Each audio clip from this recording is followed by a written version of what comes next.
বাংলাদেশের ইসকন প্রবক্তা চিন্ময় দাস প্রভুকে দেশ বিরোধী কার্যকলাপের অভিযোগ এনে গ্রেফতার করেছে বাংলাদেশের পুলিশ। এই নিয়ে কিন্তু সৃষ্টি হয়েছে উত্তপ্ত পরিস্থিতি সারা ভারতবর্ষে এবং বাংলাদেশেও একই পরিস্থিতি সৃষ্টি হয়েছে এবং এর প্রভাব পড়েছে রাজ্যেও। এই উত্তপ্ত পরিস্থিতি নিয়ে সরব হয়েছে এবার আন্তঃরাষ্ট্রীয় হিন্দু সেনা। বৃহস্পতিবার উত্তর ত্রিপুরা জেলার ধর্মনগর মহকুমাধীন ভারত বাংলা সীমান্তের রাঘনা বর্ডারের সামনে বিক্ষোভ মিছিল প্রদর্শন করে আন্তঃরাষ্ট্রীয় হিন্দু সেনা এবং পরে সীমান্তরক্ষী আধিকারিকরা আন্তর্জাতিক সীমান্ত সিল করে দেন। সীমান্তরক্ষীর তরফে আন্তঃরাষ্ট্রীয় হিন্দু সেনাকে আশ্বস্ত করা হয় যে রাঘনা সীমান্ত দিয়ে মানুষ আসা যাওয়া ছাড়া সকল রকম পণ্য আমদানি রপ্তানি বন্ধ করে দেওয়া হয়েছে। সম্প্রতিকালে যে বাংলাদেশের ইসকন প্রবক্তা চিন্ময় দাসকে দেশ বিরোধী কার্যকলাপের অভিযোগ এনে গ্রেফতার করা হয়েছে, এই নিয়ে উত্তপ্ত পরিস্থিতি সৃষ্টি হয়েছে সারা ভারতবর্ষ। সংখ্যালঘুরা এর প্রতিবাদে গর্জে উঠেছে। তারই জের ধরে ভারতবর্ষের দিকে দিকে চলছে কিন্তু সনাতনীদের প্রতিবাদ বিক্ষোভ। রাজ্যেও চলছে একই রকম পরিস্থিতি। মূলত ইসকনের প্রবক্তা তথা পুণ্ডরিক ধামের অধ্যক্ষ চিন্ময় কৃষ্ণ দাসকে অবৈধভাবে গ্রেফতার এবং নিঃশর্ত মুক্তি ও সংখ্যালঘুদের উপর নির্যাতন বন্ধের দাবিতে বৃহস্পতিবার ত্রিপুরা জেলার ধর্মনগর মহকুমাধীন ভারত বাংলা সীমান্তের রাঘনা বর্ডারের সামনে বিক্ষোভ মিছিল প্রদর্শন করে আন্তঃরাষ্ট্রীয় হিন্দু সেনা।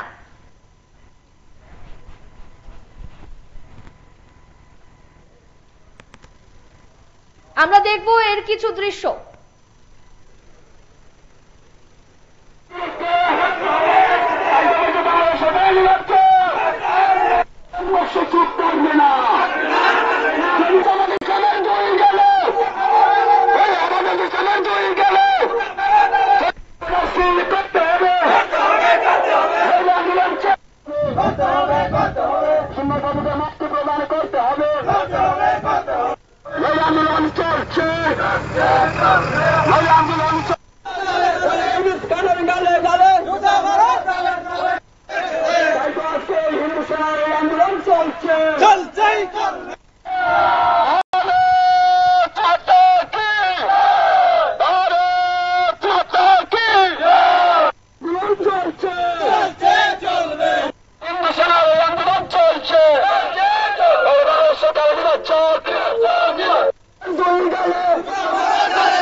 পাঁচই আগস্টে বাংলাদেশের সরকার প্রত্যাবর্তন হয়েছে, সবাই আমরা জেনেছি।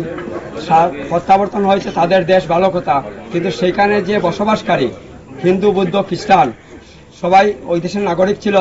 তাদের উপরে অকথ্যভাবে অত্যাচার হয়েছে, তাদের বলপূর্বক তাদের সম্পত্তি লুট করা হয়েছে, নারী দর্শন করা হয়েছে, ধর্মান্তর করা হয়েছে। তারপরেও কিন্তু আমরা ভারত থেকে কোনো ইয়ে করি নাই, চুপ করি নাই। আন্তর্জাতিক আভ্যন্তরীণ ব্যাপার ছিল, কিন্তু ইদানিতে দেখে দেখে আমাদের সাধু সন্ন্যাসীদেরকে তারা টার্গেট করছে, তাদেরকে তুলে নিচ্ছে।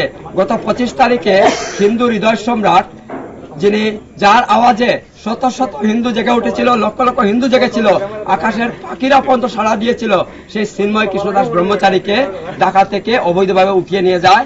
এখন পর্যন্ত তার মুক্তি প্রদান করা হয় নাই।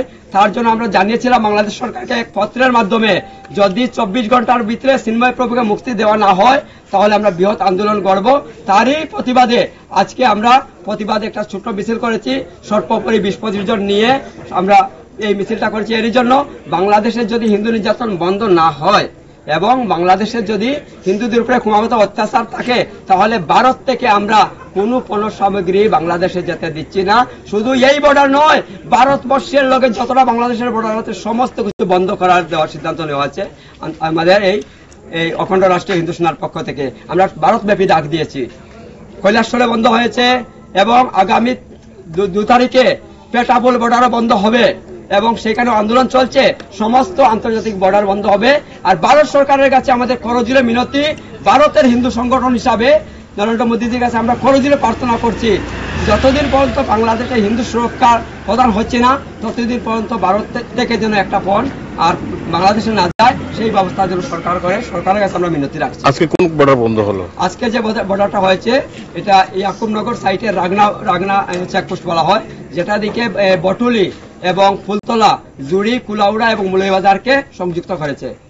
হিন্দু সেনার পক্ষ থেকে বাংলাদেশ এই বার্তা দিতে চাইছি যে ভারতের হিন্দু সেনার পক্ষ থেকে আমরা বাংলাদেশ সরকারকে আমরা এটা জানাচ্ছি যে আমরা চাই ভাইচারা। কারণ বাংলাদেশে আমরা চাই না যে উশৃঙ্খলা, তাই বাংলাদেশে যারা হিন্দু বুদ্ধ খ্রিস্টান আছে, মঠ মন্দির আছে, তাদের সুরক্ষা প্রদান করুক এবং তাদের ধর্ম তাদেরকে পালন করতে দেওয়া হোক, নতুবা আমরা বৃহৎ আন্দোলনে ডাক দিতে বাধ্য হব।